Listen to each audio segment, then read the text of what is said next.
मैं अभी ward number 58 में किसी काम से आया था। तो यहाँ एक बड़ी हैरानी वाली मुझे सूचना मिली है। यहाँ पे दो वार्डों का कनेक्टिंग एक पुल था जिसे हरे पुल के नाम से जाना जाता है, और उसे बने हुए मेरे ख्याल है 25-30 वर्ष हो गए थे।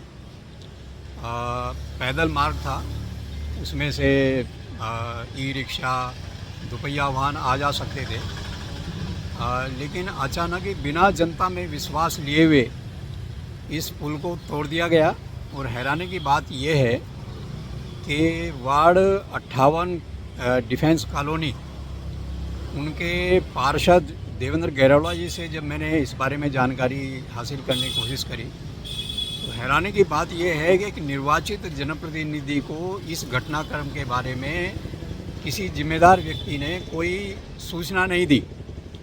उनके वोटर उनसे पूछ रहे हैं कि भाई ये पुल क्यों तोड़ा गया, इसकी जगह क्या होने वाला है, वैकल्पिक पुल बनेगा तो कब बनेगा। और हैरानी की बात यह है कि पार्षद को ये इस तक बात संज्ञान नहीं है कि उस पुल को उठा करके कौन ले गया, व्यवस्था क्या थी। तो मैं वो स्थान दिखाता हूँ जहाँ पर वो पुल हुआ करता था। ये सामने वार्ड नंबर कितना है?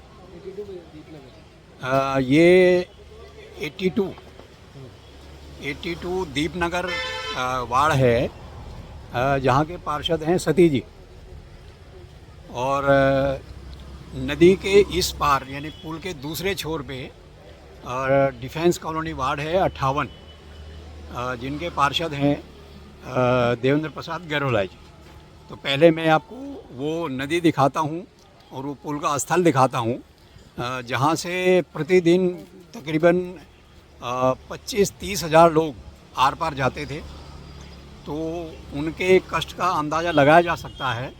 विश्वास में लेकर के आप कुछ भी कर सकते हैं, विकास हो, लेकिन ऐसे हो कि वो सबको विश्वास हो कि भाई अब हमें ये तैयारी करनी है। बिना तैयारी के इतना बड़ा कदम उठाना वास्तव में जनता के लिए कष्ट की बात है। ये आपके सामने है, बता था ये हमारे सामने दूसरे वार्ड का जो है वो एंट्री पॉइंट है, जहाँ से पुल वो शुरू होता था। और ये इधर जो है डिफेंस कॉलोनी का तट है, जहाँ पे लोग जो है उस एंट्री इधर से करते थे, इधर से वार्ड नंबर 82 से निकलते थे। तो ये आपकी पिछली बरसात में यहाँ अक्षरण भी हुआ है, तट भी टूटे हैं, वो हम बाद में दिखाएंगे। लेकिन ये देखिए दूसरे तट पर भी जनता परेशान खड़ी हुई है। और अब हमारे साथ हैं पार्षद देवेंद्र प्रसाद गैरोला जी। उन्हीं से जानते हैं कि ये समस्या क्या थी और समाधान के बारे में इन्हें कितनी जानकारी है और जनता का फीडबैक क्या है। चलिए बात करते हैं गैरोला जी से। गैरोला साहब, नमस्कार भाई साहब। आप निर्वाचित जनप्रतिनिधि हैं और आपको जनता को जवाब देना होता है और जनता की समस्याओं का समाधान भी ढूंढना होता है। तो अभी मुझे यहाँ आकर के पता लगा कि हरा पुल जो इस नदी को पार करने का एकमात्र साधन था, और इसके ऊपर जो है पुल पड़ता है आपका तकरीबन 1.5 किलोमीटर नीचे, 1.5 किलोमीटर नीचे दूसरा पुल है। तो बिना वैकल्पिक व्यवस्था किए हुए इस पुल के साथ क्या हुआ, आपको क्या जानकारी है, कृपया इस बारे में जानकारी दें। तो नमस्कार। इस पुल के बनने की जानकारी तो हमने अखबारों के माध्यम से सुनी है कि इस पुल में पक्का निर्माण किया जा रहा है 1.5 लाइन का।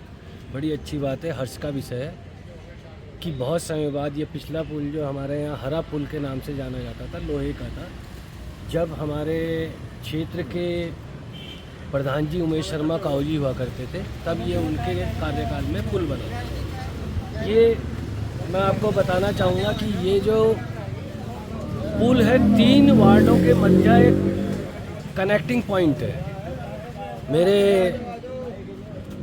बाएं ओर जो है वार्ड 55 पड़ता है, दाहिनी ओर वार्ड 58 डिफेंस कॉलोनी, और मेरे पीछे जहाँ से जिसमें कनेक्टिंग है ये है वार्ड 82 दीपनगर। ये महोदय पिछले 4 दिनों पहले एक कबाड़ी आए, मुस्लिम समाज के थे, कर समाज की बात छोड़िए, मुस्लिम समाज के थे। उन्होंने इस पुल को आनन फानन में सवेरे लगे और शाम तक काट पीट के बटोर के ले गए। ना इन्होंने किसी पार्षद से बात करी, शायद दीपनगर के पार्षद दिनेश सती जी से बात करी होगी तो कह नहीं सकते। उनसे हमने सब पूछा फ़ोन करके, भाई बिना किसी व्यवस्था के आपने पुल तोड़ दिया है? तो कह रहे कोई नहीं, 2-1 दिन बाद बन जाएगा। तो महोदय इसको 4 दिन हो चुके हैं, अभी तक इसमें अल्टरनेट कोई सुविधा नहीं गई है जनता के लिए। ये हमारा बस अड्डा भी है हरा पुल, जहाँ पर सरकारी, गैर सरकारी, मजदूर, स्कूल के बच्चे, अभिभावक, हर तरीके का व्यक्ति आता है। यहाँ से बस में विक्रम में बैठ के अपने दाएं बाएं जाता है। लेकिन विभाग द्वारा ऐसा किया गया है कि उसको पुल को ख़त्म कर दिया गया है। यहाँ से दूसरा पुल पड़ता है हमारा नारी निकेतन के पास, तकरीबन 1.5 किलोमीटर के डिस्टेंस में है। और दूसरा रास्ता ऊपर जाता है विधानसभा की ओर, वो यहाँ से रेलवे ब्रिज के नीचे होते हुए कम से कम 1.5 किलोमीटर दूर बाईपास से कनेक्ट होता है। ये व्यवस्था है। ये बड़ी दुख का विषय है कि हमारा विभाग किस तरीके से काम कर रहा है, ना किसी को संज्ञान में लिए काम कर रहा है। लोग आए दिन आके पूछ रहे हैं कि पुल का क्या रहा। वैसे मैंने आज एक जिला अधिकारी महोदय को एक पत्र लिखा है। पत्र में सारी व्यवस्था बताई है कि मतलब क्या दिक्कतें हो रही हैं। ये मैं आपको बताना चाहूँगा, 108 एम्बुलेंस का भी कनेक्टिंग पॉइंट यही है। दीपनगर का कोई बीमार व्यक्ति, असमर्थ व्यक्ति जो भी 108 की सुविधा लेना चाहता है, वो इसी पुल तक किसी तरीके से आता है तब जाता है। दीपनगर में इतनी व्यवस्था नहीं है कि 108 वहाँ घूम सके, बड़ी गाड़ियाँ वहाँ घूम सके। तो ये बड़ा दुख का विषय है कि विभाग ने बिना किसी को कॉन्फिडेंस में लिए हुए इस पुल को तोड़ मारा है। स्कूली बच्चों को भी दिक्कत हो रही है, बहुत ज़्यादा दिक्कत है स्कूली बच्चों को, उनके अभिभावक को, सब। ये मैं कह रहा हूँ ना, ये बस स्टैंड है। यहाँ से सरकारी, गैर सरकारी, मजदूर, स्कूल का बच्चा, अभिभावक, किसी को अस्पताल जाना है, कुछ करना है, ये कनेक्टिंग पॉइंट है। यहाँ से आदमी बैठ करके आगे जाता था, जो कि 4 दिन से बिल्कुल ख़त्म है। बाज़ार की स्थिति देखिए, बाज़ार बिल्कुल ख़त्म हो चुका है। उधर का हो चाहे इधर का हो, इधर का हो चाहे उधर का हो, बाज़ार की स्थिति बहुत ख़राब है और मतलब ठीक नहीं है, तरीका नहीं है ये बात। आप लोग अगर कुछ कहना चाहें, अपना नाम बताएंगे और अपनी बात बताएंगे। अमित, मेरा नाम अमित है। बहुत बेकार काम हो गया है, काम की कोई स्थिति नहीं है यहाँ पर। अभी हम बात कर रहे थे हरा पुल टूटने से जनता को होने वाली कठिनाइयों के बारे में। ये एक भुक्तभोगी इस बात की चर्चा करते हुए मुझे दिखाई दिए। तो फ्रॉम द माउथ ऑफ और अपना नाम बताएंगे और क्या दिक्कत है वो बताएंगे। सर, मैं दीपनगर देहरादून से बिलोंग करता हूँ। मेरा नाम मंसूर अली खान है जी।